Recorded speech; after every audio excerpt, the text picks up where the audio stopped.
이 자리에 나와 예배하는 우리 모든 성도님 한 분 한 분이 복음을 가슴 깊이 새기시고 신자의 특권을 마음껏 누리시길 주님의 이름으로 축원합니다. 아멘. 한스 크리스티안 안데르센이라는 작가가 있습니다. 잘 아실 거예요. 안데르센. 이 작가가 남긴 작품들이 굉장히 많이 있는데 그 작품들 중에 벌거숭이 임금님이라는 작품이 있습니다. 이 벌거숭이 임금님의 작품의 내용을 간단히 보면 멋진 옷을 입기 좋아하는, 멋진 옷을 지어서 과시욕이죠. 자신의 아름다움과 권력을 자랑하기를 좋아하는 임금이 있었는데 이 임금이 사기꾼에게 속아서 나체로, 옷은 입지 않은 나체로 길거리를 행진하다가 큰 봉변을 당하는 이야기의 내용으로 흘러가고 있습니다. 원제목은 황제의 새로운 옷이라는 제목인데 우리 한국에서는 벌거숭이 임금님 이렇게 동화로 아이들에게 많이 읽혀지고 있는 책의 내용입니다. 여러분도 대부분 다 아실 거예요. 사기꾼 재봉사 두 명이 왕을 찾아오죠. 왕이 계속 아름다운 옷, 더 아름다운 옷을 가지고 오라고 얘기하니까 신하들이 수소문을 해서 재주와 능력이 있는 재단사 두 명을 찾게 되는데 이 재단사 두 명이 사기꾼이었어요. 이 사기꾼이 와서 왕에게 이 세상에서 가장 아름다운 옷을 지어드리겠습니다 라고 속인 거죠. 그런데 이 옷은 멍청이에게는 보이지 않습니다. 바보, 멍청이에게는 보이지 않는 옷인데 왕은 고귀하시고 아름다우시고 지혜로우시니까 왕에게는 가장 적합한 옷입니다 라고 얘기하며 왕을 속였어요. 그리고 나서 한참 시간이 지나고 옷이 완성되었습니다 라고 왕궁에 통보를 하고 그 옷을 가지고 왕 앞에 갔습니다. 그런데 왕이 봐도 옷이 안 보여요. 왕의 신하들이 봐도 옷이 안 보여요. 그런데 아무도 말을 못해요. 재단사는 진짜 옷을 입히는 것처럼 행동하고 철저하게 속이고 있으니까 그 누구도 아니 옷이 안 보인다, 이게 무슨 색깔이냐, 이게 무슨 질감이냐, 아무도 말하지 못하는 거예요. 그냥 하나같이 아름답습니다, 왕이시여 아름답습니다 라고 얘기하니까 왕도 야 옷이 어딨냐 라고 물으면 자기가 멍청이가 될까봐 말 한마디 못하는 거예요. 그 신하들도 그 왕도 자기가 멍청이가 될까봐, 사람들에게 손가락질을 당할까봐 그 누구도 말 한마디 하지 못하는 이상한 광경이 펼쳐지게 된 겁니다. 그리고 나서 모두가 하나같이 거짓말을 하게 된 거죠. 모두가 하나같이 자신이 손가락질을 당하고 자신이 멍청이라는 그런 비난을 받을까 겁이 나서 말하지 못하는 이런 상황 가운데 있을 때 결국에 왕이 그 없는 옷을 입은 것처럼 여기고 밖으로 나가서 국민들, 백성들 앞에서 행진을 하게 되었는데 그때 순진하고 착한 어린이 한 명이 소리를 지르게 된 거예요. 임금님은 벌거숭이다, 임금님은 벌거숭이다 라고 소리 지르게 되니까 결국에 그 왕이 옷을 입고 있지 않았다는 것이 다 드러나게 된 거예요. 한쪽에서는 보인다고 거짓말을 하고 한쪽에서는 솔직하게 이야기를 했어요. 어떤 차이인 줄 아시겠습니까? 순진하고 착한 어린아이는 두려울 것이 없으니까, 정직하니까 임금님은 벌거숭이다 라고 외쳤고 그 신하들과 왕은 비난이 무서워서, 손가락질은 무서워서, 안 보이는데 분명히 죄고 분명히 거짓말이고 분명히 아닌데 아니다라고 말하지 못하는 이런 광경이 펼쳐지게 된 겁니다. 여러분, 이 동화가 전달해주고 있는 교훈이 있죠. 교훈은 사람은 거짓과 불법을 알고 있지만 그걸 말할 때에 세상에서 내가 바보 취급당할까 봐, 처세술이 없고 사람 사는 방법을 모르고 관계성이 없고 비난당할까 봐 말하지 못한다는 거예요. 직장에서도, 학교에서도, 나쁜 친구들과의 무리 속에서도 죄인데, 그러면 안 되는데 내가 말하면은 그 친구들에게 왕따 당할까 봐, 회사에서 왕따 당할까 봐 아닌 걸 아니라고 말하지 못하는 이런 광경이 우리 일상 가운데도 펼쳐지는 걸 종종 보게 되는데, 사람들이 이렇게 자신의 불이익을 두려워해서, 자신의 비난을 두려워해서 신하들처럼 왕처럼 진실을 진실되게 말하지 못하는 거짓말쟁이로 살아가는 그런 세상에 우리가 서 있다는 직면을 시켜주고 있는 동화입니다. 그렇죠. 여러분 일상 가운데도 이렇게 아닌데 분명히 아닌데 괜히 말했다가 바보 취급당하고 왕따 당할까 봐 말하지 못할 때가 얼마나 많이 있습니까? 두려워하고 겁내고 뒤로 숨고 이럴 때가 많이 있는데 이건 사람이라서 그래요. 사람은 연약하고 부족하고 사람은 죄성과 또 가지고 있는 이 마음의 두려움이라는 걸 가지고 있어서 항상 뭔가를 숨기고 가식적으로 형식적으로 보이려고 할 때가 있는데, 그런데 성경은 그렇지 않습니다. 성경은 죄를 죄라고 드러냅니다. 불법을 불법 그대로 다 드러내고 있는 것이 성경이고, 그 성경을 통해서 우리는 죄를 알게 되고 내가 불법을 행하고 있다는 것을 알고 돌이키게 되죠. 성경이 우리에게 가르쳐 주니까, 성경이 우리에게 직면시켜 주니까 죄라는 것을 성경을 통해서, 성령을 통해서, 말씀을 통해서 깨닫고 우리가 끊어내고 버리게 되는 이런 성장과 성숙을 가지게 되는 거예요. 로마서에서 지금 이렇게 본능적 인간과 철학적 인간의 죄를 드러내는 이유도 그것 때문이에요. 죄니까. 인간의 양심적인 가식, 인간의 형식적인 가식, 인간의 본능적인 죄성, 이 모든 게 하나님 보시기에 죄니까, 인간이 보기에는 그게 뭐라고 얘기하겠지만 하나님 보시기에는 분명히 죄니까 로마서 1장과 2장에서 참된 복음이 복음될 수 있도록 우리에게 직면시키기 위해서 죄다, 죄를 먼저 깨닫고 너희가 죄인인 것을 인정하고 하나님께로 돌아와라 하는 메시지를 저희들에게 로마서 초반부터 전달해 주고 있는 겁니다. 그러면 결국 하나님께서 사도 바울을 통해서 로마 교회에 있는 이방인들, 그리고 실제로 유대인들, 그 당시의 사람들에게 죄를 드러내고 있는 거예요. 유대인은 유대인대로 형식주의자, 그리고 극단으로 또 치우쳐져 있는 이방인들의 모습, 이단과 잘못된 거짓 복음에 속고 있는 그들에게 다 죄를 드러내고 있는데, 이 내용을 통해서 한번 생각해 볼게. 그러면 율법이 있는 이 유대인들과 율법이 있는 이방인들, 이 사람들은 다 버림받은 사람들인가? 이 사람들은 다 버림받았는가? 죄를 지었고 죄를 직면시키고 있으니까 하나님께서 너 죄인이야 라고 인정시키고 있으니까, 그러면 이 사람들은 죄인이라서 다 버림받은 사람들인가? 이렇게 질문을 던졌을 때는 아니라는 거예요. 하나님께서 그냥 버릴 거면 버려버리지, 너 이거 잘못했어 라고 얘기하는 거는 죽이기 위함이 아니라 듣고 깨달아서 돌이키기 위해서 우리에게 가르쳐 주는 거예요. 아니 그냥 죽여버릴 거면 죽여버리면 끝난다니까요. 죽여버리지 않고 이건 죄야, 이러면 안 돼, 이건 불법이야 라고 말씀하는 이유는 여지를 남겨놓으신 거예요. 무슨 여지? 돌아와라, 제발 돌아와라, 이 여지를 남겨놓으신 건데, 이게 하나님께서 우리에게 주신 은혜고 하나님께서 우리 믿는 자에게 주신 특권이에요.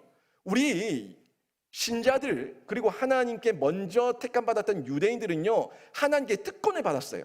너무나 많은 혜택을 받았어요. 근데 너무나 많은 특권과 혜택을 교회의 신자들과 유대인들, 이스라엘이 받았음에도 불구하고 그걸 깨닫지 못하니까 본문이 전달해주고 있는 거죠.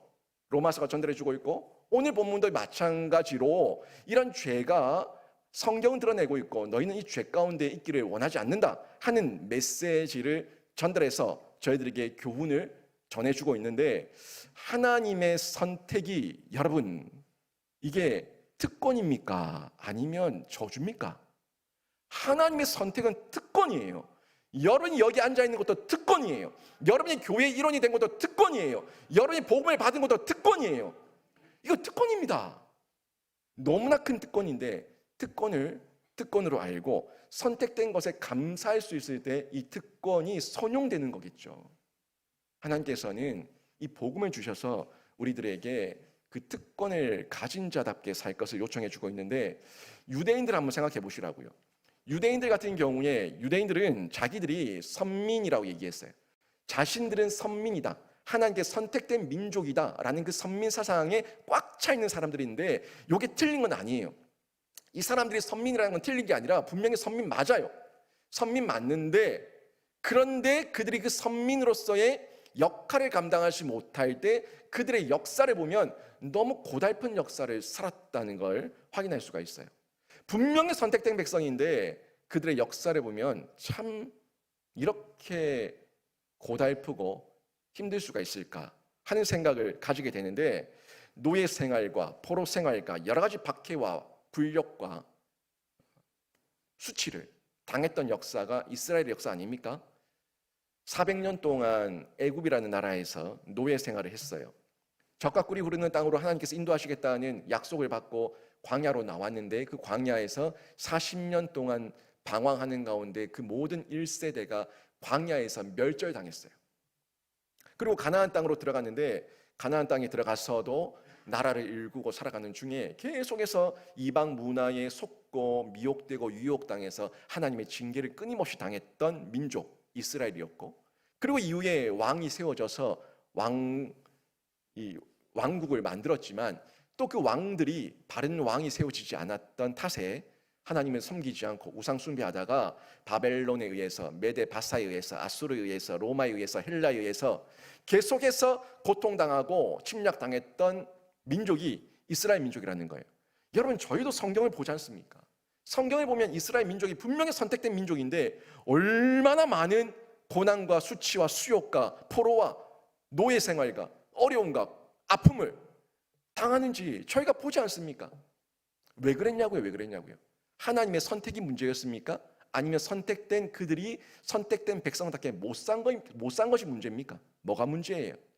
선택이 문제가 아니라 선택된 백성답게 살지 못했던 것이 문제라는 걸 저희가 성경을 조금만 깨달아도 누구든지 깨달을 수 있고 느낄 수 있고 밝히 생각할 수 있는 내용인데, 그 내용을 성경은 전해주고 있다는 거예요. 그렇다면 아무튼 이 사람들은 선민이고 하나님의 선택된 백성인데, 그러면 정말 이 사람들이 이렇게 선택됐다는 이유 때문에 많은 고난을 당한다면 그들의 특권이 뭐냐? 하는 질문을 하게 된다는 거예요. 근데 여러분은 특권이라고 하면은 번뜩 떠오르는 게 뭡니까? 세상에서 여러분이 특권이라고 얘기하면 여러분에게 번뜩 떠오르는 게 뭐예요? 화려함? 거창함?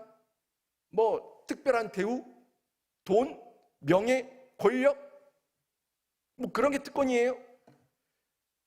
유대인들도 그걸 특권으로 여겼는지 모르겠어요. 그걸 특권으로 여기고 그것만 추구하다 보니까, 세상의 복만 추구하다 보니까 하나님께 진노를 당했는지 모르겠어요. 근데 성경은 로마서에서도요, 그들에게 특권이 있다고 얘기하고 있는데 그 특권이 뭐라고 얘기합니까? 그 특권을 다른 방면에서 전달해 주고 있다는 거예요. 먼저 1절 한번 보실까요? 1절 보시면 그런즉 유대인의 나음이 무엇이며 이 특권이 뭐냐 이거예요. 유대인의 나음이 뭐냐? 유대인의 특권이 뭐냐? 할례의 유익이 뭐냐? 할례 받은 특권이 뭐냐? 요걸 지금 1절에서 묻고 있는 겁니다. 이 질문은 우리에게도 적용 가능한 거예요. 그러면 우리 교회의 특권이 뭐냐? 신자의 특권이 뭐냐? 우리도 구별된 하나님의 그리스도인으로 이 자리에 앉아 있는데 그럼 우리의 특권이 뭐냐? 여러분 특권 뭡니까? 여러분 특권이 예수 믿어서 비나이다 열심히 빌어가지고 여러분이 돈 많이 벌고 여러분이 떵떵거리며 살고 힘과 권력을 얻는 거, 그게 특권이라고 생각하십니까? 그게 1차적인 특권이에요? 성경은 그게 1차적인 특권이 아니고 그건 후차적인 거예요. 성경이 얘기하는 1차적인 특권이 뭐냐면 2절 말씀을 보십시오. 2절 같이 읽습니다. 시작. 범사에 많으니 우선 그들이 말씀을 맡았음이니라. 아멘. 뭐라고요? 그들의 유대인의 나음이 무엇이냐? 그들의 할례의 유익이 무엇이냐? 우리 교회의 유익이 무엇이냐? 신자의 유익이 무엇이냐? 너희들의 특권이 무엇이냐? 라고 물었더니 범사에 많대요. 다양해요. 상당히 다양한데 우선은 하나님의 우선입니다. 1차적으로 뭐라고요? 하나님의 말씀을 맡았음이니라. 아멘. 이게 하나님께서 우리에게 주신 특권이라고 성경이 말씀하고 있는 거예요. 여러분 손에 그 성경이 들려있음을 특권이라고 믿으십니까? 여러분에게 하나님의 말씀을 암송하고 있음이 특권이라고 믿으십니까? 여러분에게 하나님 예수 그리스도 십자가를 마음껏 자랑할 수 있는 그 하나님의 지혜와 총명과 지식이 있다는 것을 특권이라고 믿으십니까? 이게 우리에게 먼저 특권이 되었을 때 범사에 많은 하나님의 은혜와 복을 누릴 수가 있어요. 영혼이 잘된 같이 범사가 잘 되는데, 그 영혼이 잘 되면 먼저 1차적으로 우선은 하나님의 말씀인 줄로 믿습니다. 이걸 우리가 가슴에 새기고 있을 때 하나님의 복을 새해에 많이 받아 누리게 되는 겁니다. 하나님의 말씀 맡음, 이게 첫 번째 복이고요. 여기에 추가해서 특권들이 많아요. 범사에 많다고 얘기했어요.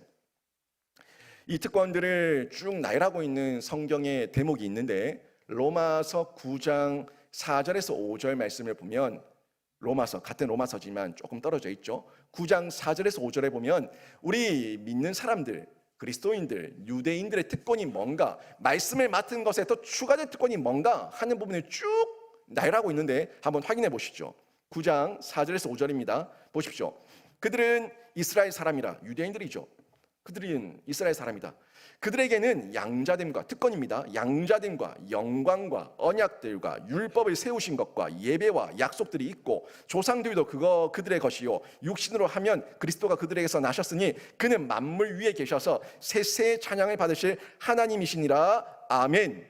지금 쭉 8가지로 이 특권들을 나열하고 있는 것을 볼 수가 있는데, 8가지 특권 지금 보이세요?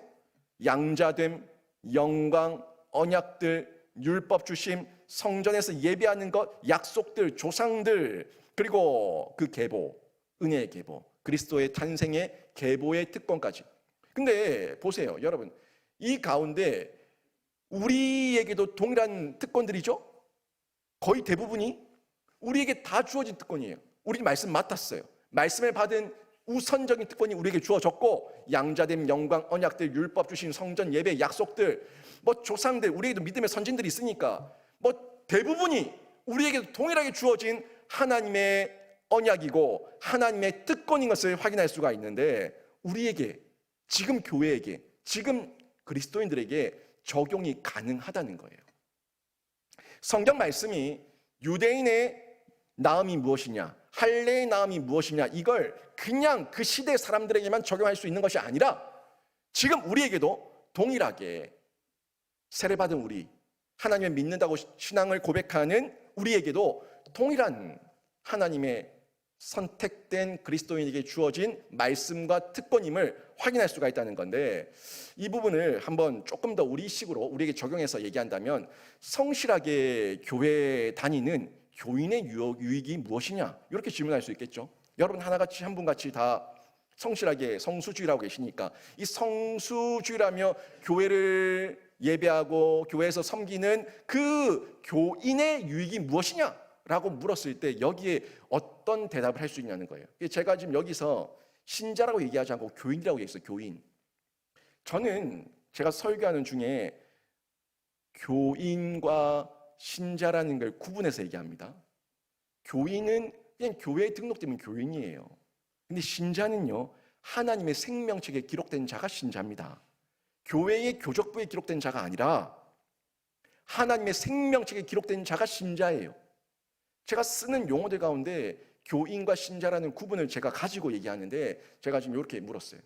성실하게 교회 다니는 교인의 유익이 무엇인가? 근데 이 대답에 대해 가지고 제임스 보이스 목사님이 3가지 답변을 제시한 것을 확인했는데, 이 제임스 보이스 목사님의 3가지 답변을 보니까 이 교인들이 가질 수 있는 유익이에요. 3가지 유익이 있었는데, 첫 번째가 최소한 우리 인간에게 하나님의 형상이 있으니까 신앙의 양심이 소리치지 않습니까? 하나님의 지혜가 소리치고, 우리에게 그러면 안 된다, 양심의 가책, 그 신앙의 소리거든요. 신앙의 양심과 죄책감이 우리에게 있으니까 죄를 덜 짓게 된다는 거예요. 덜 지어요. 그러니까 최소한 내가 신실한 성도로 내가 구원받았다는 확신까지는 잘 모르겠지만, 교회에 계속 나오다 보면은 말씀이 쌓이다 보니까 신앙의 양심이 발동을 해서 죄책감이라는 걸 느끼고 죄에 대한 거부감이 생겨서 죄를 덜 짓게 된다는 거예요. 죄를 안 짓는다는 게 아니에요. 죄를 덜 지어요. 여러분 계속 말씀 들어보세요. 새벽기도 열심히 나오시고 하루같이 말씀을 매일같이 묵상하시고, 아무튼 교회에서 제시하는 양육교육 훈련 받으면서 여러분 뛰어들어 보세요. 여러분이 죄를 더 지으면 연구 대상이고요, 죄를 덜 짓게 돼 있어요. 왜? 하나님의 자녀이기 때문에 내 안에 신앙의 양심이 발동이 걸려서 나에게 죄책감이 움직이니까, 그러면 안 된다고 소리치니까 죄를 덜 지을 수밖에 없어요. 이게 첫 번째 유익이죠. 교인의 유익이고요. 두 번째가 말씀을 듣고 믿지 않더라도 복음이 무엇인지 지식적으로 알게 된다는 거예요. 말씀을 믿고 내가 이 말씀이 아무튼 믿어진다, 여기까지는 못 간다고 하더라도 성경에 그러던데 라고 하는 지식이 쌓인다고. 지식이 쌓이니까 복음이 뭐구나, 죄가 뭐구나 하는 정도를 알게 되어서 점점 더 자라가는 기쁨을 조금씩 점진적으로 느낄 수 있다는 거예요. 물론 지식이 구원에 이르게 하지 못합니다. 지식이 구원에 이르게 하지는 못하지만 지식이 없으면 하나님을 몰라요. 믿음은 들음에서 난다고. 이게 지식이에요. 믿음은 들음에서 난다. 듣는 중에 믿음이 생기는 거지, 하나님 말씀을 듣고 복음을 듣고 듣는 중에 믿음이 생기는 거지, 믿음이 먼저 생겨서 예수를 믿는다는 건 굉장히 아주 희박한 거예요. 하나님의 아주 특별한 경우고, 대부분은 보편적으로는 먼저 듣고 믿음이 생기는 거예요. 그 들음이 지식이라고. 머리 지식, 가슴 지식, 생활 지식. 제가 흐름을 얘기하지 않습니까? 머리 지식이에요.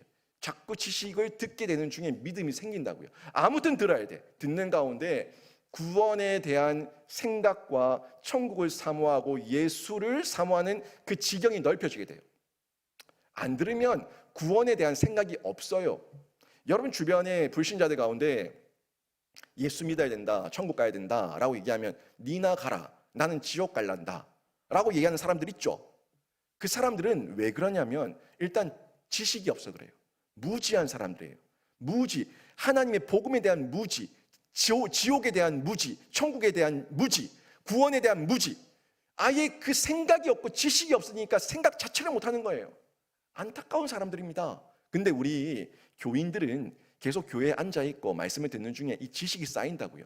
유익이죠. 분명히 유익 맞습니다. 그 다음 세 번째가 믿음이 없는 중이라도 성실하게 교회에 앉아있는 동안은 하나님의 말씀을 듣는 특권을 얻었잖아요. 믿음이 지금 없더라도 지금 앉아서 듣고 있는 게 특권이라고. 듣고 있는 게 특권이고 앉아있는 게 특권이에요. 이 특권을 계속 맛보다 보면, 맛보는 거죠. 손 찍어서 맛보는 거예요. 특권을 맛보다 보면 구원에 이를 가능성이 점점 상승합니다. 높아진다고. 안 그렇겠습니까? 여러분 평생 성수주의라는 사람이 천국 갈 확률이 높겠어요? 아니면 한 번 교회 예배당에 앉았던 사람이 천국 갈 확률이 높겠어요? 누가 높겠습니까? 기본적으로 하나님의 방법대로 해도 계속 듣는 가운데 지식이 쌓이고 마음에 감동이 있었던 자들, 그 사람들이 구원에 이를 가능성이 높다는 겁니다.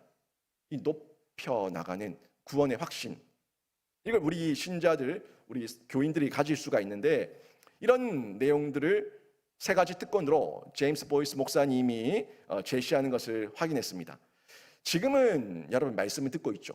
말씀을 듣고 있지만 계속 듣는 중에 쌓이고 있어요. 여러분이 특권을 맛보고 있어요. 가능성이 높아지고 있어요. 지식을 알게 돼요. 죄를 덜 짓게 돼요. 그러던 중에 여러분이 지금은 듣고 있지만 여러분이 성령의 강력한 임재가 임하면 여러분이 구원을 받고 구원의 확신을 가지고 오늘 밤 지금 당장이라도 주 예수여 오시옵소서 마라나타 외치며 예수를 사모하며 고대하는 신자로 마음껏 쓰임받고 하나님의 일꾼으로, 청지기로 쓰임받는 중에 칭찬받을 줄로 믿습니다. 이게 우리 신자가 바라는 바람이죠.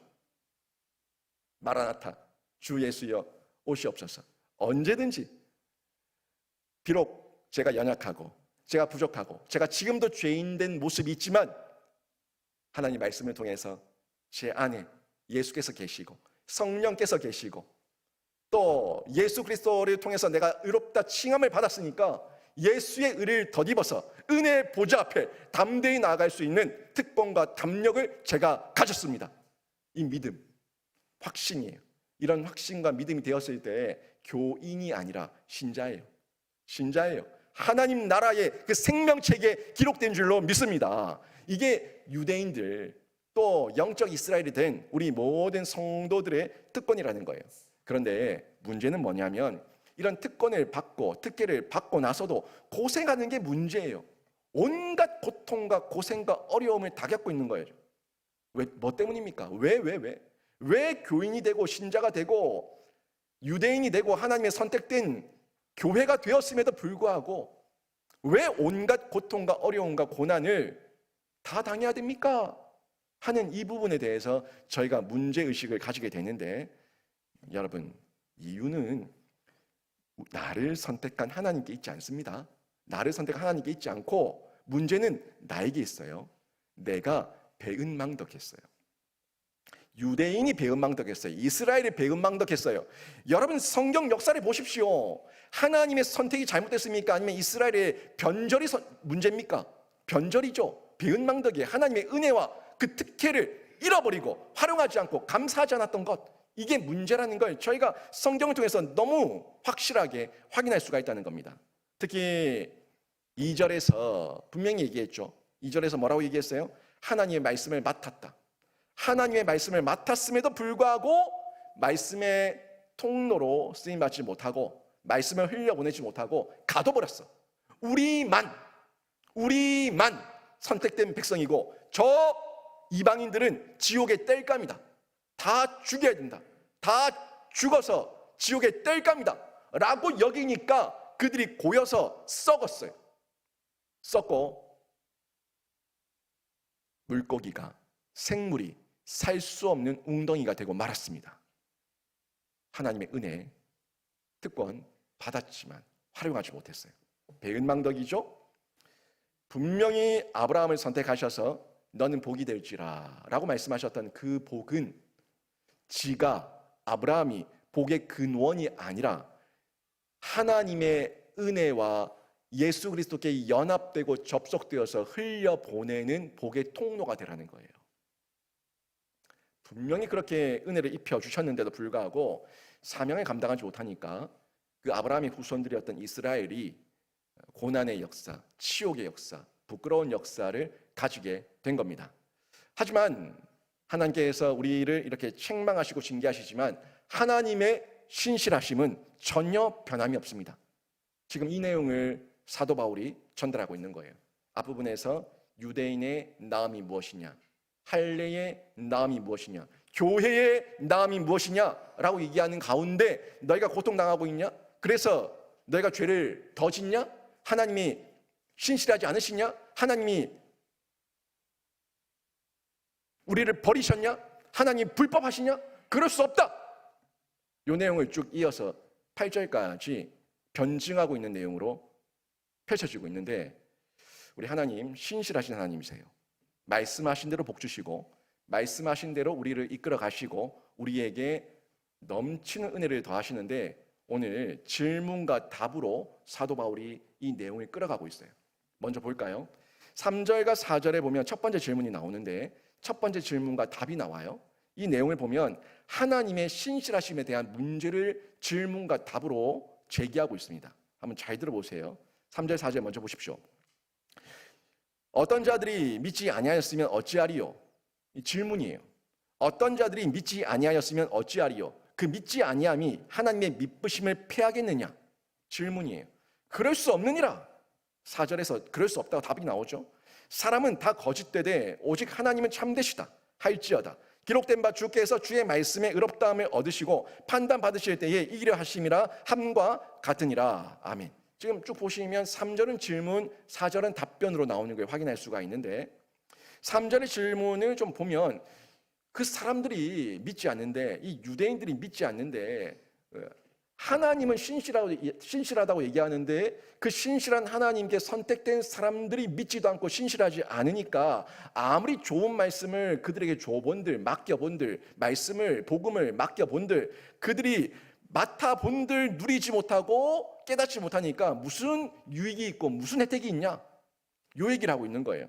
그러니까 하나님은 신실하신데 하나님께서 복음을 맡기신 유대인과 교회가 불신실하니까 하나님의 신실하심으로 이들에게 준 복음이 그들에게서 썩었고 그들에게서 고였고 결국 그들에게 줬던 이유는 하나님의 신실하심을 드러내기 위해서 이 교회와 유대인들에게 줬는데 그들이 그 역할을 제대로 감당하지 못하니까 결국에 하나님도 그 신실하심의 유익을 얻지 못하는 거 아니냐? 요 얘기예요.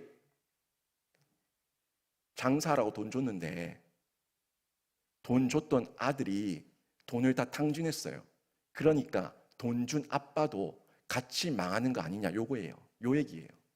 하나님의 신실하심으로 복음을 유대인들과 교회에게 줬는데 그들이 그 말씀을 깨닫지도 못하고 활용하지도 못하고 누리지도 못하니까 결국 하나님은 헛짓한 거고 하나님의 신실하심은 그냥 패해졌다, 파해졌다, 아무런 유익이 없다, 요 얘기하고 있는 겁니다. 그래서 그 다음 질문이 그 믿지 아니함이, 유대인들 교회가 믿지 아니함이, 율법을 복음을 활용하지 못함이 하나님의 미쁘심을 패하겠느냐, 요 질문하고 있는 거예요.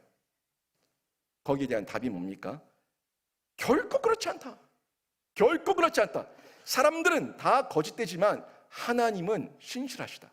하나님은 성경에 기록된 것과 같이 참되시고 모든 것이 불변하시니까 인간의 변덕과 인간의 불신실함이 하나님의 불변하심에 아무런 영향을 주지 못하고 하나님의 신실하심에 아무런 영향을 줄 수 없다, 이 얘기하고 있는 거예요.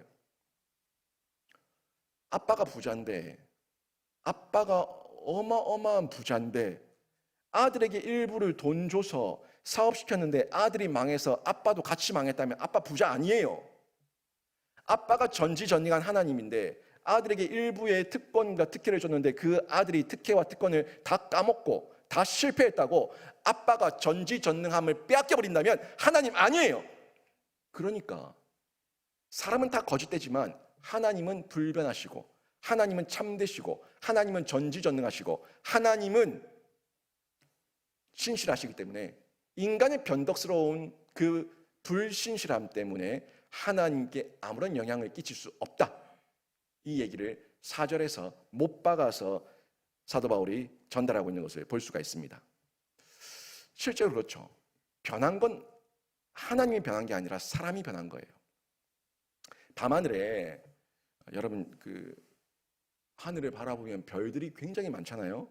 산속에 가고 공기가 맑은 곳에 가면, 천정 지역에 가면 하늘에 별들이 굉장히 많은데 사람이 이 별들을 어떻게 보냐에 따라서 별의 숫자가 달라요. 그냥 육안으로 보면요, 아주 많이 보이는 곳에서 별들이 약 4,500개 정도가 보인다고 과학자들이 얘기해요. 인간의 육안으로 아주 청정한 지역에서 그냥 눈으로 헤아려 보면 약 4,500개 정도가 보인다, 이렇게 얘기를 합니다. 그런데 대형 망원경으로 보면 그 숫자가 수백만 개에 달한답니다. 우리 눈에는 안 보이는 수백만 개의 별들이 저 우주 공간에 떠 있다는 거예요. 어마어마하죠. 어마어마하죠. 우리 지구는 그 엄청난 별들 가운데 하나의 별이에요. 어마어마합니다. 근데 뭘로 보냐, 무엇으로 보냐에 따라서 그 우주의 별들이 보이냐 안 보이냐의 차이지, 내가 안 보인다고 우주의 별이 사라졌어요? 아니에요. 내가 못 보는 거지 우주의 별은 그대로 있어요. 하나님은 그대로 있어요. 인간의 신앙과 그릇이 하나님의 거룩과 특혜와 하나님의 은혜를 받아내냐 못 받아내냐의 차이지 하나님의 은혜와 특혜와 특권은 그대로예요. 이걸 기억하셔야 되죠. 떨어지는 빗방울은 그대로입니다. 빗방울이 뚜둑뚜둑 떨어지면 떨어지는 빗방울은 그대로인데 사람의 감정에 따라서 아름답게도 보이고 시원하게도 보이고 슬프게도 보이지 않습니까? 내 마음의 감정이 어떻게 떨어지는 빗방울을 보냐에 따라서 이해와 해석이 달라지는 것을 볼 수가 있는데 마찬가지예요. 진리, 하나님 그대로입니다. 하나님은 그대로고 언약도 그대로인데 하나님의 신실하심은 그대로인데 불변하시는데 인간이 그 진리를 왜곡하고 변개할 때에 문제가 생기는 거예요. 인간의 변덕스러운 마음, 인간의 변덕스러운 탐욕이 문제라는 걸 저희가 성경을 통해서 확인할 수가 있는데, 여러분 우리 하나님 신실합니다. 여러분에게 은혜를 주시고 특혜를 주시고 복음을 주셔서 여러분의 신자 삼으시고 여러분의 교회 일원 삼으셔서 여러분에게 올해도 새해 복을 많이 주실 하나님의 진리와 계획은 변함이 없는 줄로 믿습니다. 여러분이 믿음으로 받으시고 여러분이 하나님 안에서 반응하셔서 자신을 점검하는 가운데 여러분의 변덕을 끊어내고 죄와 악을 끊어내고 하나님 앞에 뛰어나와서 하나님의 복을 많이 받는 신자가 되시기를 주님의 이름으로 축원합니다. 하나님 또 공의로운 분이에요. 너무너무 공의로운 분이에요. 공의와 정의, 강같이 하수같이 흐르게 하시며 모든 불법과 불의와 죄와 악을 드러내셔서 정결하게 하시는 분이 우리 하나님이십니다. 이 질문과 답이 5절, 6절에서 이어져서 나옵니다. 하나님의 의에 대한 문제를 제기하고 있어요. 여기 보면 궤변이 많이 나오는데 한번 보십시오. 5절, 6절 보시면 그러나 우리 불의가 하나님의 의를 드러나게 하면 무슨 말하리요? 내가 사람의 말하는 대로 말하노니 진노를 내리시는 하나님이 불의하시냐? 결코 그렇지 아니하니라. 만일 그러하면 하나님께서 어찌 세상을 심판하시리요? 아멘. 이것도 질문과 답으로 나눠져 있는데 5절이 질문이고요, 6절이 대답이에요. 이 질문을 좀 쉽게 보면 우리의 불의가 하나님의 지혜와 하나님의 사랑과 하나님의 긍휼을 베푸시는 도구가 되었다면 이런 우리를 어떻게 하나님이 죄인이라고 얘기하시겠냐라고 얘기하는 거예요. 그러니까 죄가 있는 곳에 은혜가 더하지 않습니까? 죄가 있어야지 하나님의 공의도 드러나고 하나님의 사랑도 드러나고 하나님의 긍휼도 드러나고, 모두가 인간들이 완벽한데 하나님의 사랑이 왜 필요하고 하나님의 공의와 하나님의 정의가 왜 필요하냐? 인간이 죄도 지어야지 경찰도 필요하지, 요거예요. 그러니까 죄인이 도둑한 도둑놈이 도둑질하다 잡혔는데 경찰이 너 왜 이런 짓 했어? 그러니까 내 같은 사람이 있어야지 당신도 먹고 살 거 아닙니까? 그 얘기하는 거예요. 나 같은 사람이 있어야지 당신도 먹고 살고 불도 지르고 불도 나야지 소방관들도 먹고 살 거 아닙니까? 요 얘기하는 거예요. 궤변이죠, 궤변. 여러분, 그러니까 내가 결국에 하나님의 사랑과 공의를 드러나는 그 일을 했으니까, 내가 죄를 지어서 하나님의 공의와 사랑을 드러내는 일을 했으니까 나를 어떻게 죄인으로 정죄하겠냐? 나는 의인이다. 하나님을 드러내는 도구가 되었다. 이 논리 기가 막히죠. 이 궤변이에요. 이런 궤변을 지금 늘어놓고 있는 겁니다. 여러분, 우리가 하나님의 사랑을 표현할 기회를 제공한 것이다 하는 이 말은 진짜 말도 안 되는 이야기인데, 좀 더 정확히 이 질문을 진단하면 인간의 불의를 용서해 구원하시는 하나님의 사랑을 불의로 규정하는 거예요. 그러니까 불의를 하나님께서 내버려 두신다는 거예요. 인간이 죄를 지어야지만 내가 공의를 행하고 사랑을 행하고 긍휼을 행할 거니까 인간들아 제발 좀 죄를 지어라. 죄를 부추긴 하나님. 이렇게 가버리는 거예요. 아니, 인간이 죄를 지어야지 하나님의 하나님됨이 드러나니까 하나님께서 그것을 무시하시고 못 본 척하시고 내버려 두셨다는 거예요. 그러면 정말 하나님이 하나님 될 수 있냐는 겁니다. 이 무슨 말인지 이해되십시오? 되십니까? 경찰이 저 죄인 도둑놈한테 너 저기 가서 도둑질해, 그럼 내가 너를 잡을 테니까 시켰다는 거예요. 방화범에게 소방관이 너 저기 가서 불 질러, 내가 가서 불 끄고 표창장 받을 테니까 시켰다는 거예요. 이게 말이 되냐는 거예요. 정말 그 경찰관이 공의로운 경찰관이에요? 정말 그 소방관이 헌신적인 소방관이에요? 그럴 수 없잖아요. 결국에 하나님 앞에서 내가 죄짓고 내가 악을 행해서 하나님이 드러났으니까 하나님, 나는 죄인 아니지요. 어떻게 하나님이 나한테 죄인이라고 정죄할 수 있습니까? 라고 말하는 그 이야기 내면에는 뭐가 있다는 거예요? 하나님을 불의한 하나님으로 규정하고 불의한 하나님으로 몰아세우는 인간의 이런 편협함이 있다는 것을 확인할 수가 있는 겁니다. 여기에 대한 대답이 6절에 나오는데, 6절을 조금 더 쉬운 성경으로 표현해서 보면 이렇게 나와요. 한번 보세요. 결코 그럴 수 없습니다. 쉬운 성경이에요. 결코 그럴 수 없습니다. 하나님께서 의롭지 못하시다면 어떻게 하나님께서 세상을 심판하시겠습니까? 말하고 있죠. 하나님께서 의롭지 못하시다면, 하나님께서 정말 죄를 부추겨서 인간에게 죄짓게 하셨다면 하나님께서 세상을 어떻게 공의와 정의로 심판하시겠습니까? 이 질문에 대한 답으로 바울이 전달하고 있는 겁니다. 한번 조금 더 우리 가정식으로 한번 얘기해 봐요. 여러분, 자녀를 사랑해서 자녀를 책망한 부모에게 엄마 아빠는 사랑이 없다 라고 말하면 그 궤변이죠. 사랑하니까 책망하는 거예요. 내 자식 아니고 나랑 상관없으면은 집을 나가든지 말든지 죄를 짓든지 말든지 도둑질을 하든지 말든지 책망하지 않습니다. 내 자식이고 사랑하니까 책망하는 거예요. 근데 그 책망하는 부모를 향해서 엄마 아빠는 나를 사랑하지 않아 라고 얘기하는 그 궤변이에요. 궤변. 잘못한 자녀에게 부모가 또 기회를 줬어요.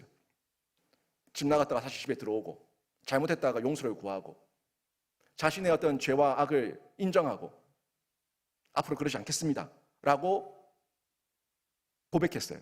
그 고백한 자녀에게 부모가 기회를 줍니다. 그래, 과거의 죄는 묻지 않겠다.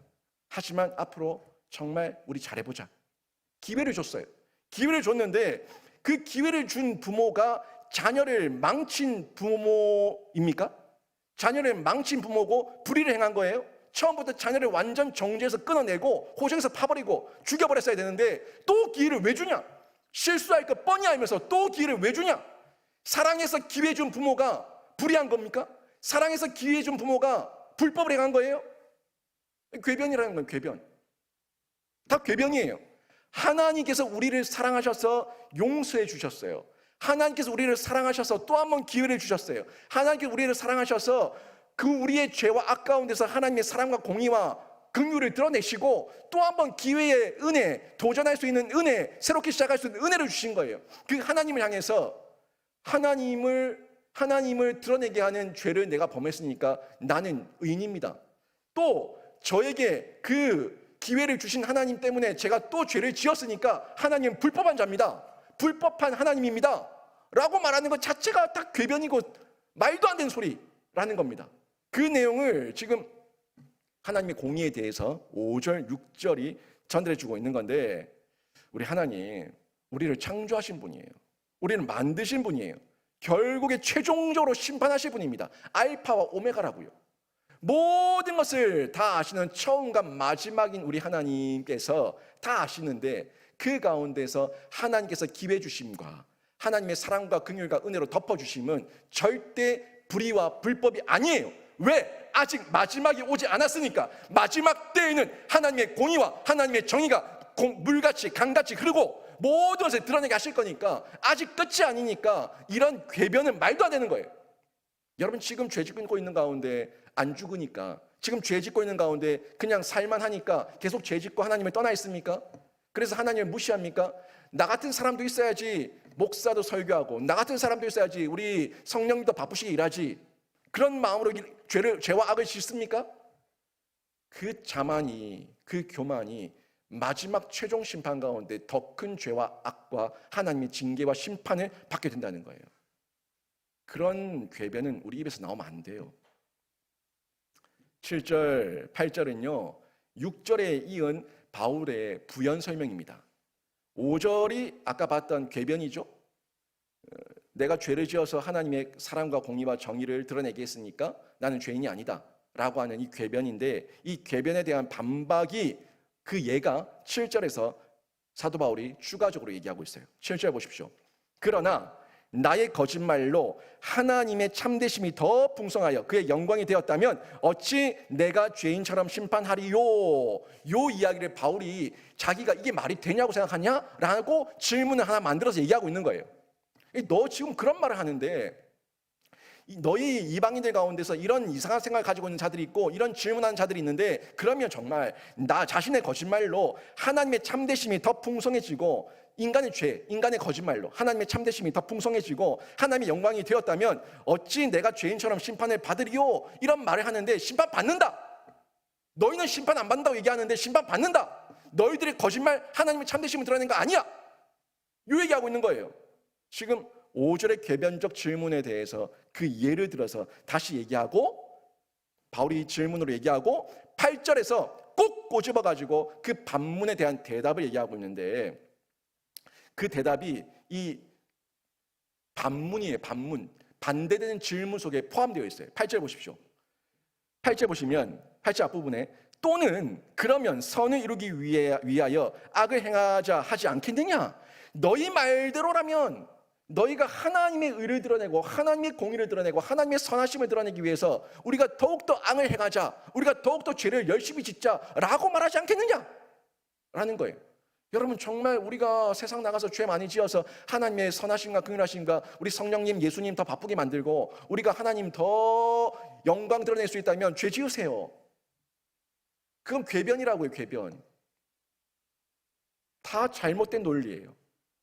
선을 이루기 위하여 악을 행하지 아니하겠느냐. 이런 궤변은 있을 수 없다는 겁니다. 이 성경의 논리가 로마서 5장에 또 나와요. 이걸 반박하는 내용인데 로마서 5장 20절에 보면 바울이 이런 말씀을 했어요. 그러나 죄가 더한 곳에 은혜가 더욱 넘쳤나니. 맞아요. 우리가 고의는 아니에요. 내가 하나님의 선을 드러내기 위해서 악을 짓겠다. 이건 고의예요. 아주 나쁜 거예요. 하지만 내가 연약해요. 우리가 부족해요. 죄를 안 지으려고 노력했어요. 그런데 죄를 지었어요. 그 죄가 더한 곳에 하나님의 은혜가 넘쳤나니. 맞습니다. 하나님의 은혜가 넘칩니다. 하나님의 은혜와 사랑이 강같이 물같이 하수같이 흐르면서 우리를 모두 덮어주셨습니다. 그런데 이 우리의 불법과 죄 가운데 하나님의 은혜가 덮이면은 그 가운데서 우리는 죄를 지을 수 없다는 거예요. 더 지을 수 없다는 거예요. 그게 로마서 6장 1절에서 얘기합니다. 바로 이어서 6장 1절에 보니까 이런 말씀을 하죠. 그런즉 우리가 무슨 말을 하리요? 은혜가 더하게 하려고 죄에 거하겠느냐? 그럴 수 없다. 하나님의 선을 드러내기 위해서 죄를 짓겠느냐?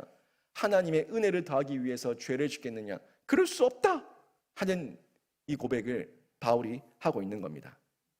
오늘 본문은 이 바울의 신앙이 어떻게 정리되어 있는가, 자신의 선과 공의와 행실과 신행일치가 어떻게 드러나는가 하는 부분을 정확하게 전달해 주고 있는데, 이런 바울의 신앙을 자꾸 극단으로 몰아가서 곡해하고 공격하고 왜곡하는 이단들, 또 율법주의자들, 형식주의자들, 양심주의자들이 많이 있었다는 거예요.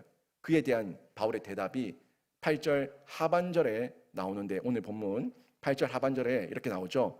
어떤 이들이 이렇게 비방하여 우리가 이런 말을 한다고 하니 그들은 정죄받는 것이 마땅하니라. 아멘. 지금 앞부분의 질문들, 바울이 들었던 내용들을 질문 형태와 대답 형태로 바꿔서 우리에게 전달한 건데요. 이렇게 우리의 신앙을 왜곡하고 복음을 왜곡하고 하나님의 신실하심과 하나님의 공의와 하나님의 선택과 특권을 왜곡하는 자들이 많이 있는데, 그런 자들은 정죄를 받을지어다. 다른 복음을 전하는 자는 저주를 받을지어다. 갈라디아서의 바울의 선언과 똑같은 맥락이에요. 다른 복음은 없습니다. 바른 복음을 이해해야 되는데 분명한 복음을 전달해 주고 있어요. 하나님을 믿는다는 율법이 있는 자들, 하나님을 믿는다는 율법이 있는 자들, 유대인이든 이방인이든 지금 우리들이든 형식과 양심의 극단으로 치우치게 되면 복음을 왜곡하게 되는 거예요. 복음을 왜곡하고 하나님의 심판을, 영육의 심판을 거부하고요, 죄에 대한 정죄를 거부하고요, 그리고 죄성을 방종 가운데 내버려 둔 채 죄를 먹고 마시면서 계속 죄와 악을 짓는 이런 패역함을 행할 수가 있다는 거예요. 여러분, 지금 이 시대에도 이단들이 많습니다. 이단들이 여러 모양으로 활동하고 있는데 큰 이단도 있고 작은 이단도 있어요. 다양한 이단들이 많이 있는데 큰 이단은 가톨릭이죠. 천주교는 이단입니다. 너무 커서 함부로 대하지 못하는데 정확하게 얘기하면 이단이에요. 가톨릭이 얘기하는 신앙을 어떻게 표현합니까? 그들은요, 신앙과 함께 선행이 있어야지, 연보를 해야지, 면죄부를 사야지, 성사를 해야지, 그래야지 구원받는다라고 얘기해요. 그러니까 구원에 믿음으로 구원이 아니라 뭐가 들어갔어요? 행위라고 하는 게 필수적으로 들어갔어요. 여러분, 필수로 들어간 거예요. 논리가 이렇다고요. 믿음으로 구원받는 건 아니고 믿음과 함께 돈, 그리고 고해성사와 함께 여러 가지 자기들이 요구하는 성사, 그 면죄부 같은 이런 너희들의 수고가 있어야지 연옥에서 업그레이드 돼가지고 천국으로 간다, 구원받는다 라는 성경에 없는 논리를 가지고 자신들만의 교리를 만든 게 천주교예요. 이단적 사상이죠. 그런데 우리 개신교는 그렇지 않습니다. 우리 개신교는 우리 개신교의 신앙은요, 하나님께서 은혜를 덧입혀 주시고 예수 그리스도를 보내주셔서 예수 그리스도 안에서 칭의를 받았어요. 의롭다 여김을 받았어요. 믿음으로 의롭다 여김을 받아서 이미 우리는 신앙 가운데 구원을 입었어요. 그런데 그 칭의에 대한 감격이 진실하니까, 확실하니까, 내 거니까 자발적인 선행을 우리가 헌신과 섬김으로 행하는 거예요. 그게 우리 개신교의 신앙입니다. 접근 자체가 달라요. 그 신앙이 참되면 구원받는 거예요. 선행 때문에 구원받는 게 아니라 칭의를 받았기 때문에 나를 보지 않고 나를 덮어버리신 예수 그리스도를 보시고 의롭다 여겨주시는 칭의. 하나님께서 패스오버, 유월하셔서 하나님의 자녀 삼아 주신 거예요. 이게 우리의 신앙입니다. 그 신앙 가지고 마라나타 주 예수여 오시옵소서 고백하는 거죠. 그 외에 오늘 본문 우리가 봐왔던 이 철학적 인간들의 그 양심주의자와 율법주의자들의 이 궤변적 내용들을 보게 되면 이들은 신앙 가운데서 칭의를 통해서 신앙을 가졌고 믿었다고 하나님 앞에서 구원받았다고 얘기하는데 거기서 선행을 빼버렸어요. 이 형식주의자죠. 선행을 빼버리고 육은 어차피 더럽고 추악하니까 육은 쾌락과 탐욕과 네 하고 싶은 대로 다 하고 영만 선하면 되니까 영지주의, 구원파. 한 번 구원받은 거 유효하니까 네 마음대로 살아라. 그게 신앙이다. 자꾸 왜 기도하냐?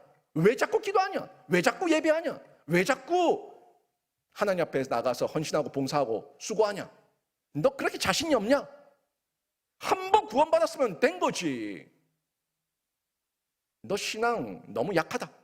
다 궤변이에요. 왜곡이에요. 변질이에요. 이단이에요. 이런 식으로 한쪽으로 치우쳐서 영적으로만 가고 또 형식주의의 율법에 매여서 행동과 고행과 자신의 어떤 행위로만 치우치는 양극단, 서로의 반동으로 나온 건데 이 양극단이 문제죠. 이 문제를 오늘 3장 1절에서 8절까지 내용으로 질문과 답으로 사도 바울이 풀어가고 있는 것을 보게 됐는데요. 균형이 중요한 거예요. 균형. 다 균형이 중요한 거예요. 여러분, 그리스도인은 이런 질문을 품거나 극단으로 가서는 안 됩니다. 우리의 연약함으로 죄를 범할 때 양심의 가책과 죄책감이 없다면 그리스도인이 아니에요. 여러분 속에 혹시라도 죄를 지을 때 죄책감이 있고 양심의 가책이 있다면 기뻐하고 즐거워하십시오. 야, 내가 그리스도인이구나. 내가 그리스도인이라서 내 속에 이런 죄와 악의 자리에 있을 때 죄책감이 생기고 양심의 가책이 생기고 이 자리를 벗어나야겠다 하는 도전이 일어났구나. 기뻐하고 즐거워하십시오. 그래야 그리스도인이에요. 그리고 여러분에게 그 믿음과 확신이 있다면 이제는 죄와 싸우는데 피 흘리기까지 싸우는 수고와 결단하시라고요. 죄와 싸우세요.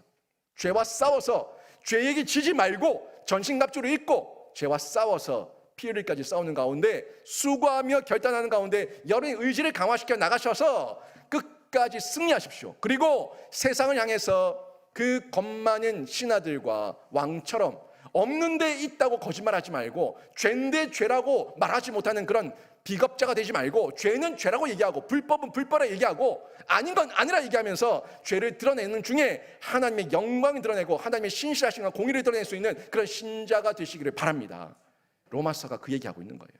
신자답게 살아라. 죄는 죄다. 불법은 불법이다. 죄를 드러내는 중에 하나님의 공의와 신실하심을 배우고 실천하라.